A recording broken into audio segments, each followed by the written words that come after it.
Aujourd'hui, on va continuer l'histoire de Jacob et le thème de cette catéchèse est Jacob, il est sans ange.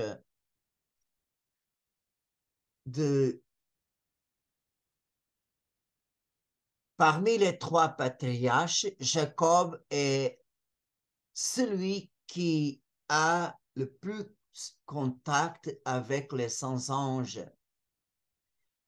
Le premier, ça a été quand il est en train de partir de la terre promise. En Bethel, il a eu le rêve d'escalier du ciel et avec les anges qui montent et descendent. Et Dieu est en haut. Pendant le temps qu'il est dans la maison de son beau-père, après les 14 ans, pour payer, pour mériter être époux de Léa et Rachel, alors il a travaillé gratuitement pour son beau-père. Et 6 ans, Jacob a travaillé pour lui-même. Mais ça a été un temps très difficile parce que Laban, il a changé son salaire 10 fois. Et quel est le salaire que Jacob a choisi? C'est les bébés que les chèvres et les moutons avaient. Si les moutons sont complètement blancs, serait pour Laban, et les chèvres que c'était noir, les chevreaux que naissent toutes noires seront pour Laban. Mais les animaux qui vont naître avec les deux couleurs mêlées, alors seront pour Jacob. Mais quand Laban s'est aperçu que il y avait plus d'animaux nouveau-nés avec les couleurs mélangées, alors Laban a changé plusieurs fois le salaire de Jacob. Mais est écrit dans le chapitre 31 que dans les rêves, c'est l'ange du Seigneur qui disait comme Jacob devrait agir au moment que les femelles seront couvertes pour les mâles. Et c'est curieux, au chapitre 31, premièrement, c'est l'ange qui parle et après, c'est Dieu qui continue à parler à Jacob par la bouche de l'ange. Alors, on voit que au chapitre 31 de la Genèse, l'ange est porte-parole de Dieu. Et c'est normal. De la même façon que Dieu a parlé par la bouche de l'ange à Abraham pour empêcher le sacrifice d'Isaac, il va faire la même chose avec Moïse. Alors, on voit que pour les anges, il n'y a pas aucun empêchement. Dieu les utilise comme ses instruments complètement sans aucune résistance. Ils sont complètement disponibles sans avoir la moindre barrière à l'action divine. Et c'est curieux qu'après la rencontre avec Laban, par l'alliance que les deux ont fait, ils ont scellé cette alliance par un sacrifice de communion, Laban retourne chez lui et, et Jacob continue, poursuivit son chemin. Et au chapitre 32, dit au commencement que les anges de Dieu vinrent à sa rencontre. À leur vue, Jacob déclara, c'est le camp de Dieu, et il appela ce lieu Mahanaïm, c'est-à-dire deux camps. Alors, on voit que Jacob a eu en toutes ces étapes la présence des anges, mais la expérience plus forte avec les anges, ou un ange, ça a été la nuit avant de rencontre avec son frère Ésaü. Et cette nuit, Jacob était terrifié et affligé, comme témoigne le chapitre 32, verset 8. Et pourquoi? Nous avons Jacob, un côté humain, alors son cœur était angoissé par la réponse, par la nouvelle que ses messagers l'apportaient. Isaou vient à te rencontrer avec 400 hommes. Alors, Jacob a pensé tout de suite le pire. Mais cette angoisse ne l'a pas paralysé. Il divise en deux non seulement sa famille et les gens qui l'accompagnaient, comme ses biens.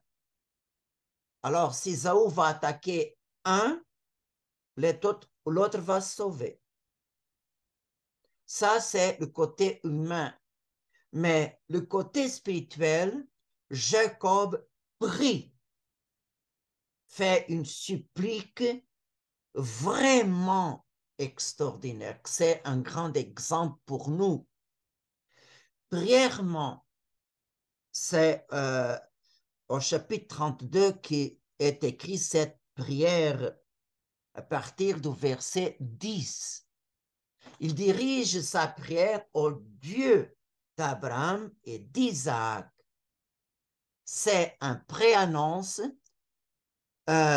du nom que Dieu va donner de sa propre identité divine. Dieu donne à Moïse ce nom. Je suis le Dieu d'Abraham, d'Isaac et de Jacob. Je suis le Dieu des patriarches. C'est curieux qu'ici, Jacob invoque Dieu comme le Dieu d'Abraham et d'Isaac. Après cette invocation, il implore pour lui la grâce, mais en souvenant au Seigneur qu'est-ce qu'il a dit quand il était à la maison de Laban. Le Seigneur l'a donné cet ordre: retourne dans ton pays, dans ta patrie, et je te ferai du bien. Dieu d'Abraham et d'Isaac, tu m'as dit ça, de retourner à ton pays. Et avec une très profonde humilité, il manifeste une grande gratitude. Il évoque tous les bienfaits que le Seigneur l'a fait. Vous savez que la gratitude est une clé d'or qui ouvre le cœur pour des plus grandes faveurs. Se passe avec Dieu, il se passe avec nous. Dans l'Évangile, une des fois que Jésus se plante contre les gens, c'est quand il a guéri 10 lépreux, et seulement un est retourné pour dire merci, pour louer le Seigneur. Le Seigneur se plante contre l'ingratitude. L'ingratitude ferme le cœur de Dieu. Et la gratitude ouvre le cœur de Dieu pour des autres faveurs plus grands. Et au verset 11, Jacob a dit au Seigneur, je suis trop petit pour toutes les faveurs et toute la fidélité que tu as prodiguée à ton serviteur, car je n'avais que mon bâton quand j'ai traversé le Jourdain et maintenant je suis à la tête de 2 camps. Alors, comme Jacob exprime sa gratitude. Et la gratitude a 2 qualités. La gratitude est joyeuse parce que la personne qui reçoit des faveurs se sent bien aimée. Et en même temps, la gratitude est humble. Vous savez qu'un cœur orgueilleux jamais est capable de dire merci. Jamais. Quand on reçoit quelque chose de bon, un orgueilleux pense, bon, je méritais ça.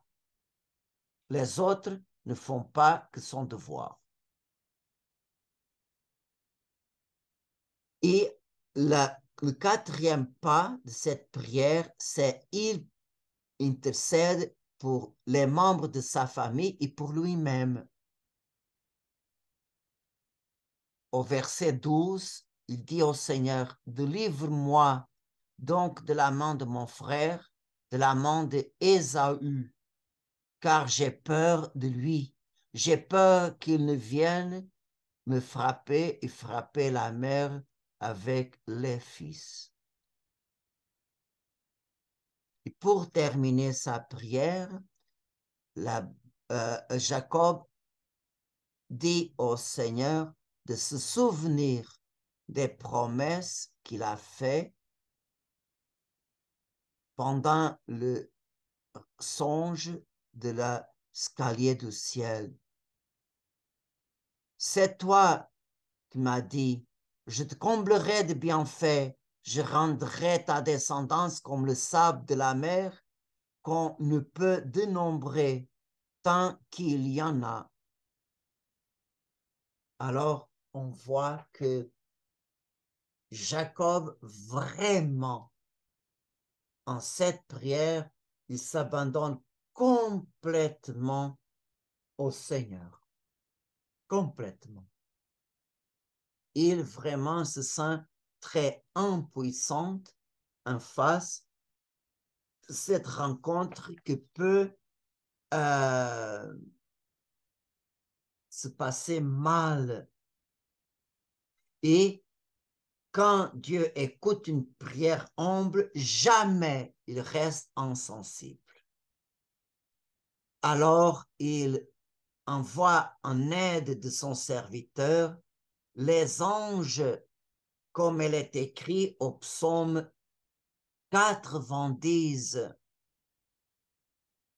que le Seigneur donne la mission à ses anges de te garder sur tous tes chemins. Et la lettre aux Hébreux, au chapitre 1, verset 14, dit que les anges ne sont-ils pas tous les esprits chargés d'une fonction envoyés pour le service de ceux qui doivent avoir un héritage, le salut? Alors, Dieu envoie en notre faveur ses anges pour nous garder, pour nous aider. Et vraiment, le Seigneur, dans l'Ancien Testament, il nous dit au livre d'Exode, il fait la promesse, je vais envoyer un ange devant toi pour te garder un chemin et te faire parvenir au lieu que je t'ai préparé. Alors, si le Seigneur dit, je vais envoyer un ange devant toi, c'est vrai. Dieu n'est pas menteur. Dieu ne peut pas nous tromper. Non.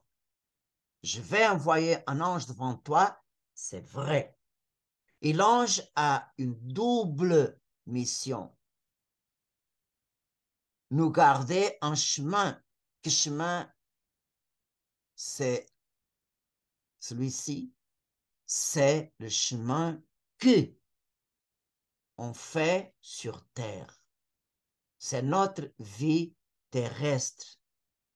Et dans la Bible, nous avons deux exemples que Dieu envoie les anges pour nous aider dans notre vie physique. Le premier exemple est dans le livre de Tobie. Dieu envoie Saint Raphaël pour accompagner Tobias et pour guérir Sarah et le père Tobit. Et l'autre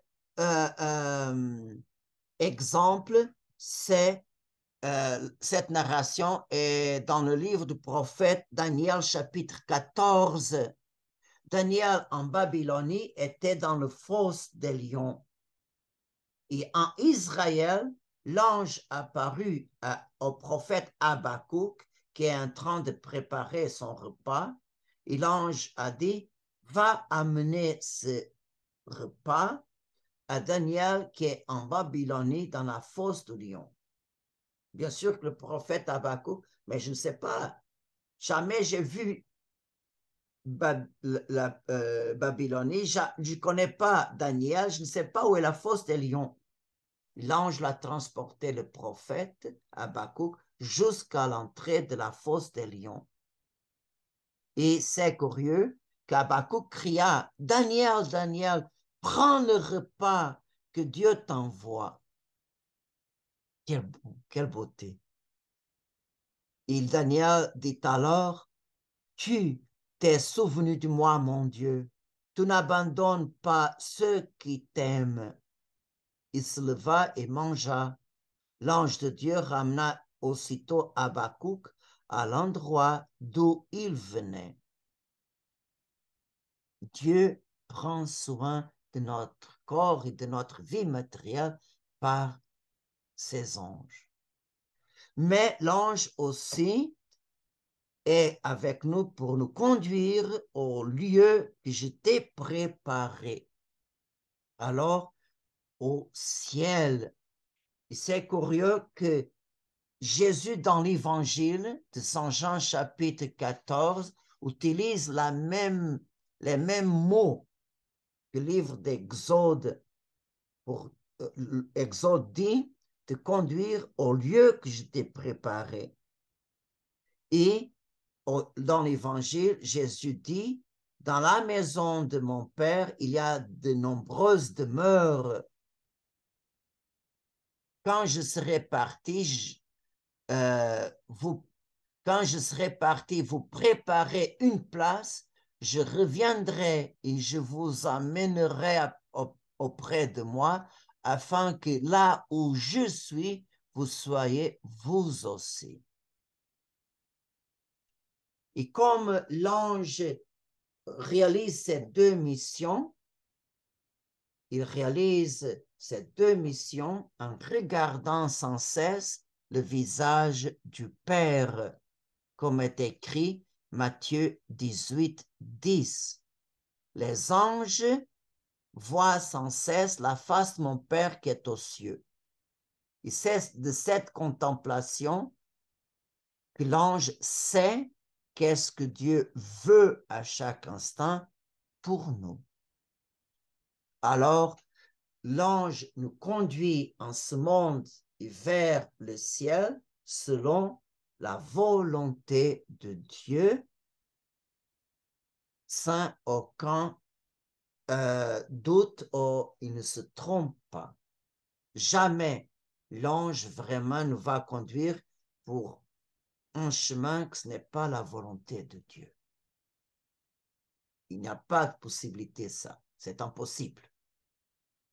Alors, le plus important, c'est que pendant notre vie sur le monde, nous sommes capables d'entendre la voix de l'ange dans notre conscience.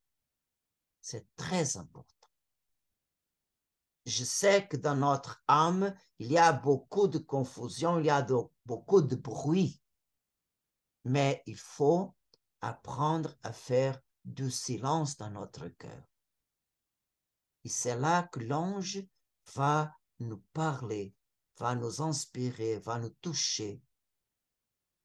Et si nous avons confiance, si on fait confiance à notre ange, quand on attend sa voix, c'est une voix spirituelle, ce n'est pas une voix qu'on va comprendre par nos oreilles, non.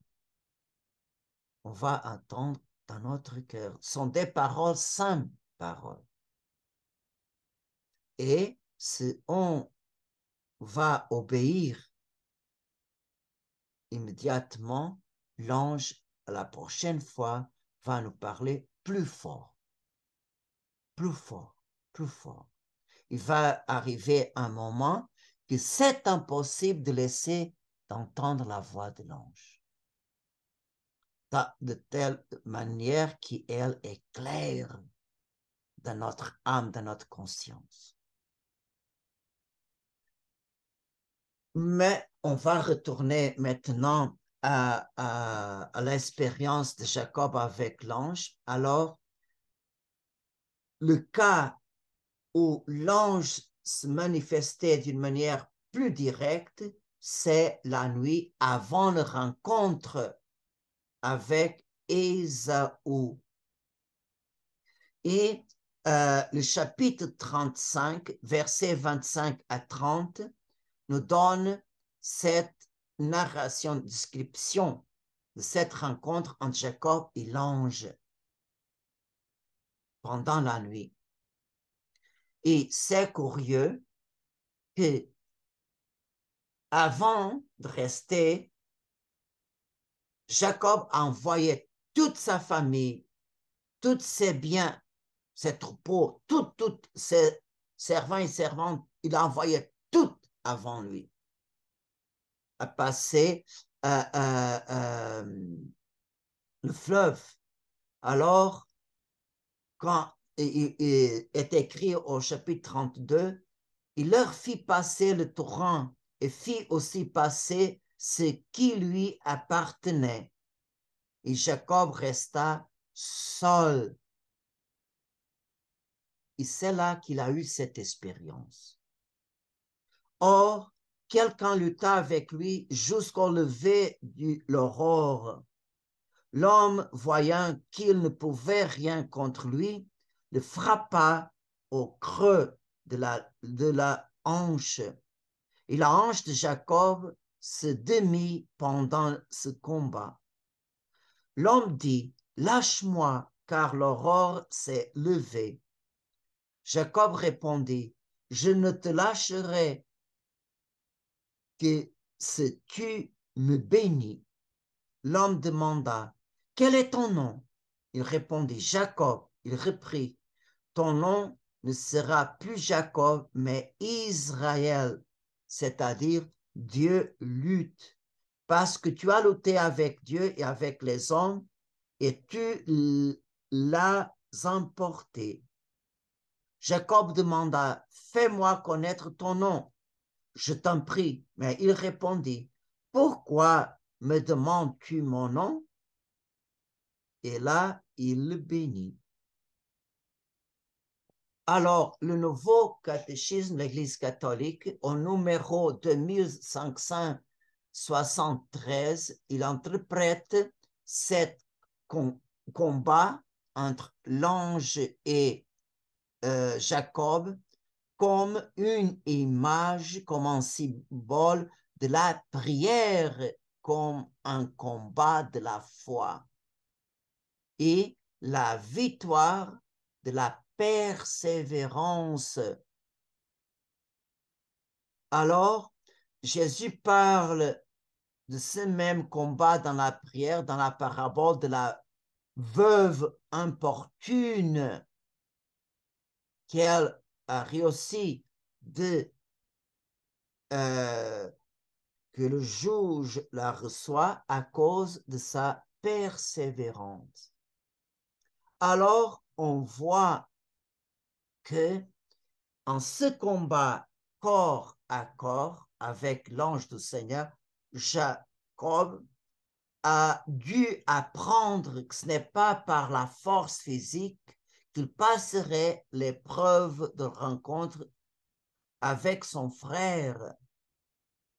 Alors, il devrait apprendre cette leçon avant l'aube, jusqu'à l'aube, mais avant l'aube, jusqu'à l'aube. Il devrait apprendre. Ce n'est pas par la force.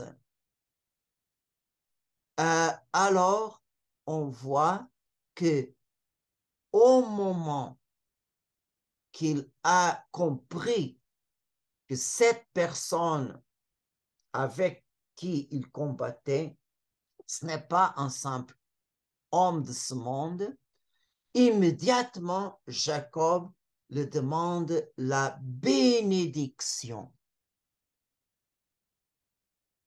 Et cette bénédiction implique deux choses importantes pour la vie de Jacob. Le changement de nom Israël à l'origine, ce nom signifie Dieu soit fort.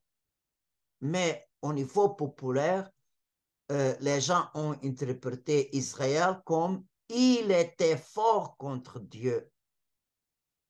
Et en ces deux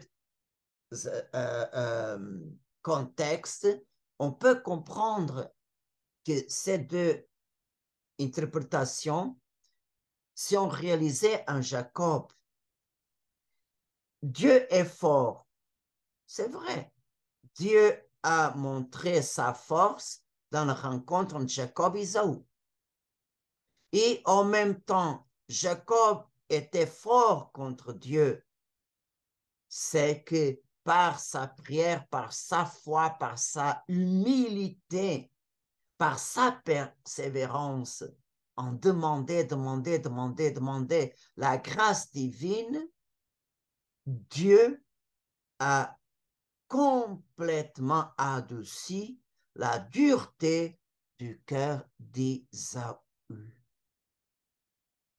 Au point quand Ésaü rencontre son frère, vraiment, son cœur était complètement en paix et vraiment, il a eu une grande joie de revoir Jacob.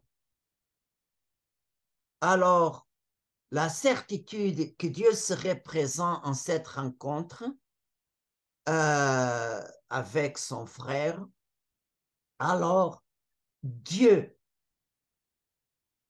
vraiment aide Jacob que par l'humilité et par la prudence, Jacob pourrait éviter toute la confrontation inutile. C'est ça que ça veut dire. Tu as vaincu les hommes. Et on voit que aussi il a vaincu les hommes parce qu'il a surmonté avec le Seigneur toutes les épreuves en la maison de son beau-père, Laban. À la fin, il a laissé Laban en paix et harmonie grâce à l'aide du bon Dieu. Alors, Jacob est celui qui avait vaincu les hommes par l'aide de Dieu. Tu vas vaincre la rencontre avec ton frère avec prudence, humilité.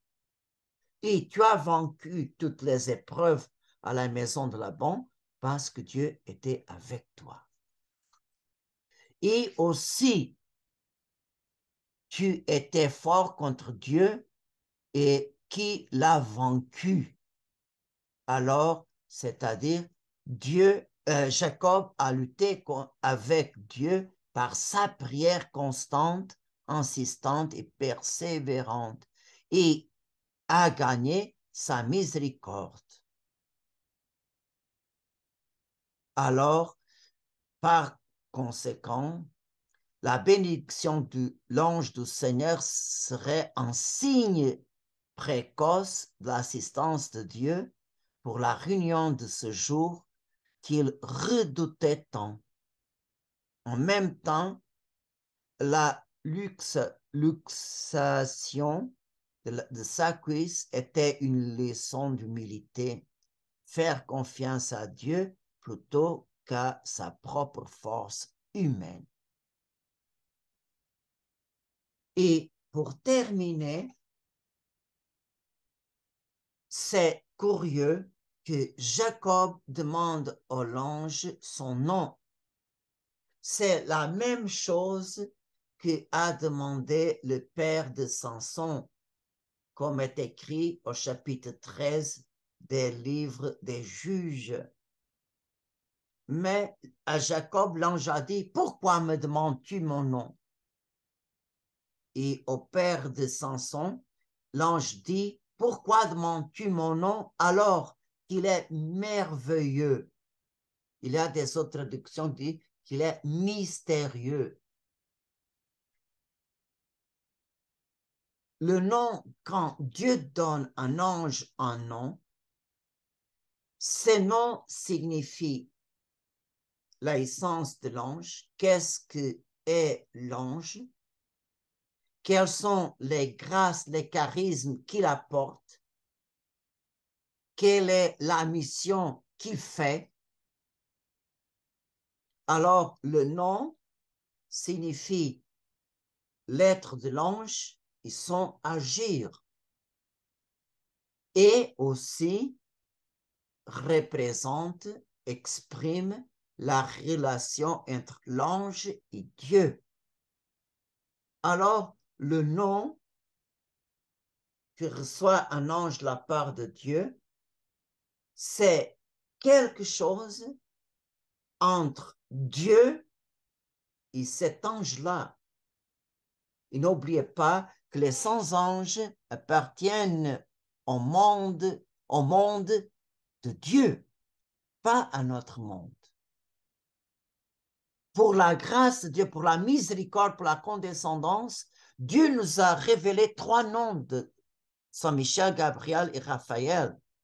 Et on voit quand ces anges sont en train d'agir, ils vraiment actuent d'une façon qui exprime son nom. Mais quand ces 2 anges disent « Pourquoi tu me demandes mon nom ?» Alors, sur terre, cette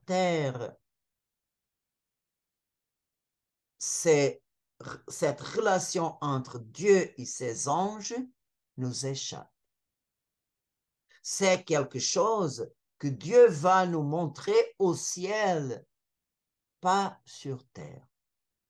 Même le nom que notre ange a reçu de la part de Dieu, jamais on va le savoir sur terre. Parce que le nom de notre ange fait partie du mystère de la relation entre notre ange et le Seigneur. Bien sûr, quand on va entrer au ciel, Dieu nous va révéler, mais au ciel, pas sur terre. C'est pour ça que la meilleure façon d'invoquer notre ange, c'est par le nom ange gardien. C'est ça que l'Église appelle, par exemple, au 2 octobre, dans la messe en l'honneur des anges gardiens, c'est ça que l'Église appelle. Alors, la façon meilleure d'invoquer notre ange est par le nom que l'Église le donne.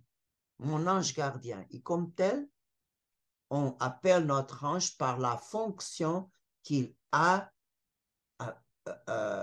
près nous, à notre côté, proche de nous. Alors,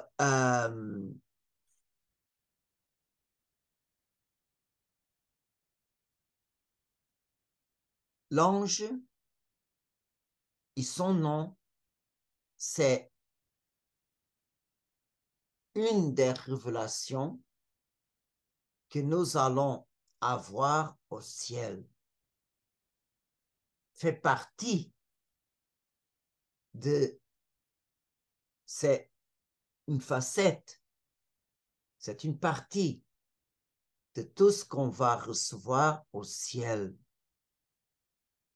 Et toutes ces réalités, Saint Paul l'exprime dans la première lettre aux Corinthiens, quand Saint Paul dit: mais ce que nous proclamons, c'est comme dit l'Écriture, ce que l'œil n'a pas vu, ce que l'oreille n'a pas entendu, ce qui n'est pas venu à l'esprit de l'homme, ce que Dieu a préparé pour ceux donc qu'il est aimé.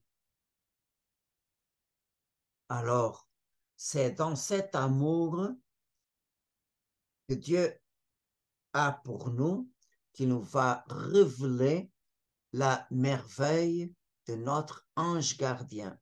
Non seulement tout ce qu'il a fait avec nous, mais tout ce qu'il a fait avant de notre existence et qu'il va continuer à faire après notre entrée au ciel. Alors, gloire à Dieu pour avoir des merveilles que nous attendent. Et c'est pour ça que le ciel jamais fatigue. Amen.